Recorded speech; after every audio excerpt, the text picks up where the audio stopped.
Major red flags are surfacing about the shooting that took place near the White House yesterday following Donald Trump announcing that he was going to be entering into a deal with Iran. Donald Trump saying previously that he was not going to his son's wedding. Instead, he was going to stay at the White House and not also go to Bedminster, which was odd for him to be in the White House to begin with. And then there was this shooting and we heard like 30 shots were fired, and then we learned that the shooter was killed, and now we're getting a lot more information and we're going to break it down for you. And I'm not getting into conspiratorial world here. I'm just going to bring out the facts. And so let's just talk about what went down. But first we should start off with what has Donald Trump been doing after this incident took place. What he did after the White House correspondent incident, what he's been consistently doing it, using it to push this golden ballroom. This follows at the end of last week, the United States Senate killing the $1 billion for the ballroom, saying they and the Democrats, no one's funding this $1 billion ballroom that Trump said was going to be privately funded. And so now Donald Trump's like, look, because of what just happened, this is why we need my ballroom. This is what he also said after the White House Correspondents' Dinner incident as well. Here's what he posted. And I want to talk about the shooter, how the shooter was actually someone who was known to the Secret Service, known very well of the Secret Service. I want to then show you the location where the shooting took place to show you what really wasn't all that close to the White House.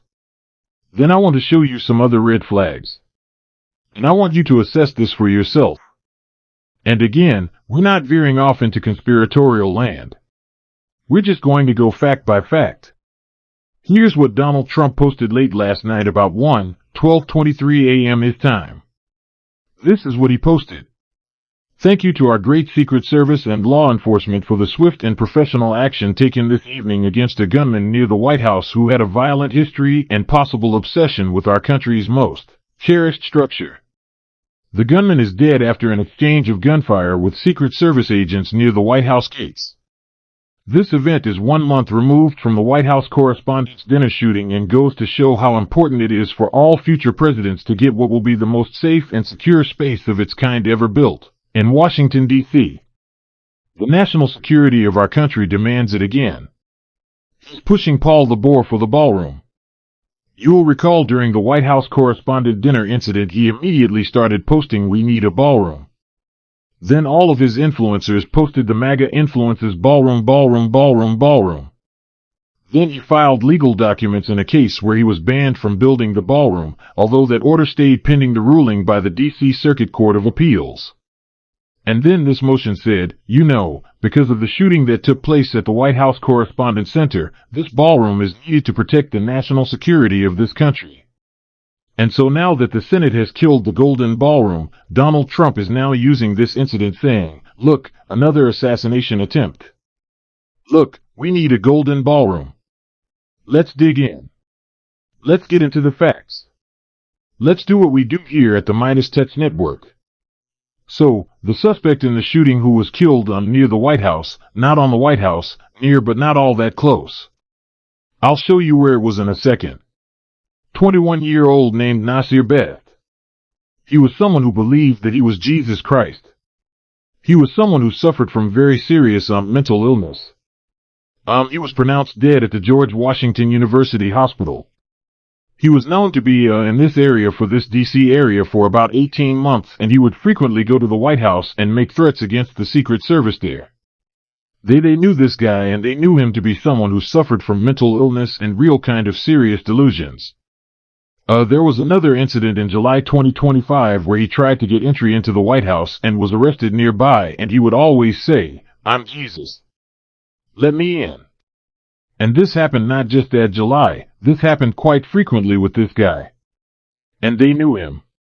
The Secret Service would see him. They would recognize him. They had him on a list. They had his photo because he would threaten, he would make threats quite frequently. Take a look at the map right here. Look where the incident was just so you can see for yourself. The corner of 17th Street and Pennsylvania Avenue Northwest. This is outside of the White House complex. Look, just so you can see where the White House is.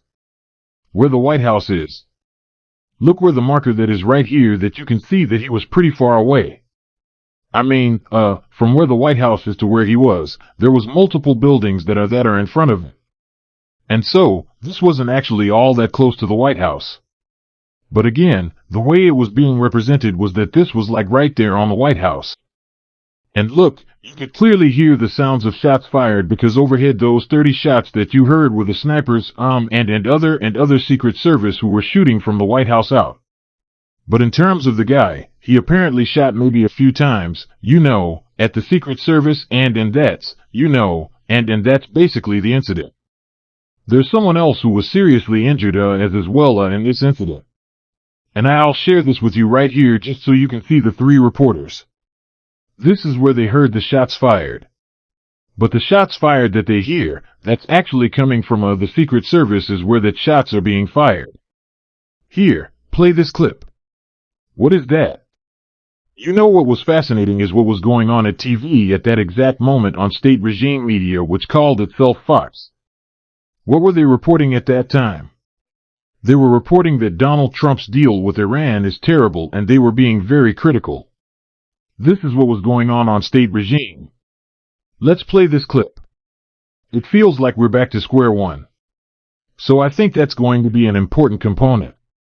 We know the president is very, very strict on that point. They cannot have a nuclear weapon. So I think that any deal is going to include that. I don't think it's going to be enough just for the straight. I agree. Without that, that's a full win. Yeah. No deal. Yeah. And we're back to where, clear's throat, we started. And then right after the coverage shifted to talking about the shooting near the White House here, play this clip. Hi, Tommy. So, we just got some new information from the White House. According to the press office, they said shortly after 6 p.m. an individual approached the Secret Service checkpoint outside the White House. This is at 17th and Pennsylvania Avenue. Just 1 block behind me. You can still see that there's a large police presence here. This involves the FBI, Secret Service, and of course DC Police. So the White House telling us that there was a preliminary investigation at this point that indicates that an individual approached. He removed a weapon from his bag and he began firing at police officers. Secret Service police officers then returned fire, striking that suspect who was later transported to an area hospital where he later died. During the shooting, a bystander was also struck by gunfire. So, the White House press team at this point telling us that it's really unclear if the bystander was struck by the suspect's initial gunfire or during the subsequent exchange of gunfire. Now, as I noted before, Donald Trump was supposed it was his son's wedding. So, you had Don Jr. getting married to now his wife, Betatina, and Donald Trump posted on Clear's Throat, May 22nd, so on Friday, that he would not be going to his own son's wedding. And then he also canceled his trip to Bedminster and said he was going to spend the weekend in the White House, which is very odd and unusual for him. So, he puts himself in the White House there as well. And you can say, well, Ben, that's because he was dealing with the issues of the war. Okay. Well, he's done that before for Mar-a-Lago. And what issues was he dealing with? He just entering into an agreement. He had to be at the White House for that. Okay. Whatever. This is what Donald Trump said on May 22nd. While I very much wanted to be with my son, Don Jr., and the newest member of the Trump family, his soon-to-be wife, Patina, circumstances pertaining to government and my love for the United States of America do not allow me to do it.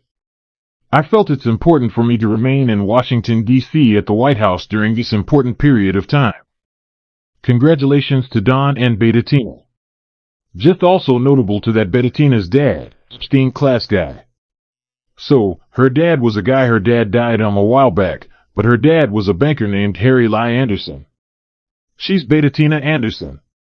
Her dad is Harry Ly Anderson, and he's the guy who wrote a 1999 recommendation letter calling Jeffrey Epstein a gentleman of the highest integrity to help him gain tax breaks and operations tied to Epstein Island.